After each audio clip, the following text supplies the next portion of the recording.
چلتے ہوئے صحرا میں اس نبی امی صلی اللہ علیہ وسلم کا ظہور ہوا جو سارے جہاں کا درد اپنے دل میں سمیٹے ہوئے تھا، جو خنجر چلے کسی پہ تڑپتے ہیں ہم امیر کا حقیقی مصداق تھا۔ چنانچہ اس ذات مقدس نے ان تمام ظلم و ستم کے خلاف عدم بغاوت بلند کیا، انسانوں کو صحیح راہ دکھانے کی کوشش کی، ضلالت و گمراہی کے اندھیروں سے نکال کر ہدایت کی روشنی میں کھڑا کیا، انسانوں کو صحیح راہ دکھانے کی کوشش کی، زنجیر غلامی میں جکڑے ہوئے انسانوں کو آزادی کی فضا بخشی، معصوم کلیوں کو مسکرانے کا حق عطا کیا، مظلوم عورتوں کو باعزت مقام دیا، بگڑے ہوئے معاشرے کی اصلاح کی اور تڑپتی ہوئی انسانیت کی مسیحائی کی۔ حضرات، ایسی عظیم ہستی، ایسی پاکیزہ ہستی، ایسی مقدس ہستی، ایسی بابرکت ہستی تو اس قابل تھی کہ اسے سینے سے لگایا جاتا، اسے پلکوں پہ بٹھایا جاتا، اس کے مقدس پیغام کو سمجھا جاتا، اس کی بے چینی اور طلب کو محسوس کیا جاتا، مگر یہ خودغرض دنیا، انسانیت کی دشمن دنیا، ظلمت کی پرستار دنیا، وحشت و بربریت کی ماری دنیا، انسانیت و شرافت کی قاتل دنیا کیوں کر برداشت کر سکتی تھی؟ اسے کیوں کر صبر و شکیبائی حاصل ہو سکتی تھی؟ چنانچہ یہ چرخ و نیلی فام اس بات کا شاہد و عادل ہے کہ جب وہ عالم کا مسیحا، انسانیت کا غمخوار، مظلوموں کا مددگار، بے سہاروں کا آسرا، یتیموں کا والی، غلاموں کا مولا، اس جہان رنگ بو میں جلوہ گر ہوا، اسی دم ظلم و جور، جبر و تشدد کی تیز و تند ہوائیں چلنے لگی، ہر سمت نفرت و عداوت کے شعلے بھڑکنے لگے، کمزوروں پر ظلم کے پہاڑ توڑے جانے لگے، وحشت و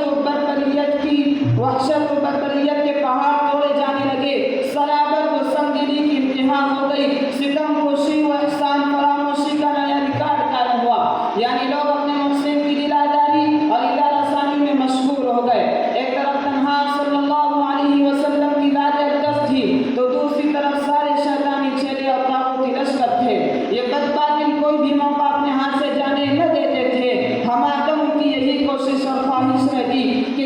کس طرح صلی اللہ علیہ وسلم کو نقصان پہنچایا جائے، کس طرح صلی اللہ علیہ وسلم کو پریشان کیا جائے۔ حضرات، اگر آپ مجھ سے سوال کیا جائے کہ بتاؤ تاریخ انسانی کا سب سے بڑا ہمدرد، سب سے بڑا غمخوار کون تھا، کس کے سینے میں سارے جہاں کا درد بھرا ہوا تھا، کس نے انسانیت کو حیات نو بخشی تھی، تو میں کہوں گا وہ نبی اکرم، شفیع اعظم، رحمت دو عالم صلی اللہ علیہ وسلم ہے۔ اور اگر آپ مجھ سے سوال کیا جائے کہ بتاؤ تاریخ ظلم و جور کا سب سے زیادہ ستم زدہ، سب سے زیادہ مظلوم و مغلوب کون تھا، کس کو سب سے زیادہ تکلیفیں دی گئی، کس کو سب سے زیادہ اذیتیں پہنچائی گئی، تب بھی میں کہوں گا وہ نبی اکرم، شفیع اعظم، فخر دو عالم صلی اللہ علیہ وسلم ہے، کیونکہ ہمارے پاس اس کے شواہد و دلائل موجود ہیں۔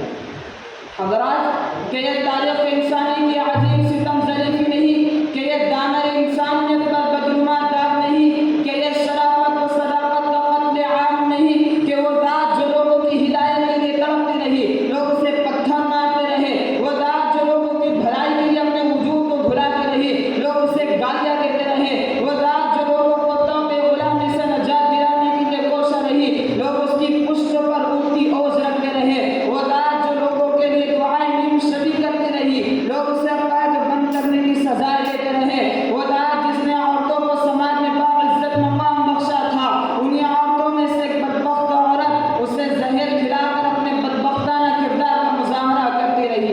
حد ہو گئی انسانیت کے خساست و رذالت کی، احسان فراموشی و حق فراموشی کی، ظلم و ناانصافی کی، لیکن قربان جاؤ اس محسن اعظم صلی اللہ علیہ وسلم پر جو یہ تمام کچھ سنتا رہا، سہتا رہا، اس کے باوجود ان کی کامیابی و کامرانی کے لیے تڑپتا رہا، سلگتا رہا، پگھلتا رہا۔ اے لوگوں، مجھے یقین کامل اور اعتقاد محکم ہے کہ جب تعصب کی آندھیوں کا زور ٹوٹے گا، جب بغض و عداوت کے شعلے ٹھنڈے ہوگے، جب انسانیت کو اپنے محسن کی تلاش ہوگی، جب انسان حقیقت کا متلاشی ہوگا، تو اسے اسلام کی صداقت و حقانیت تسلیم کرنی ہوگی، اسے محسن اعظم صلی اللہ علیہ وسلم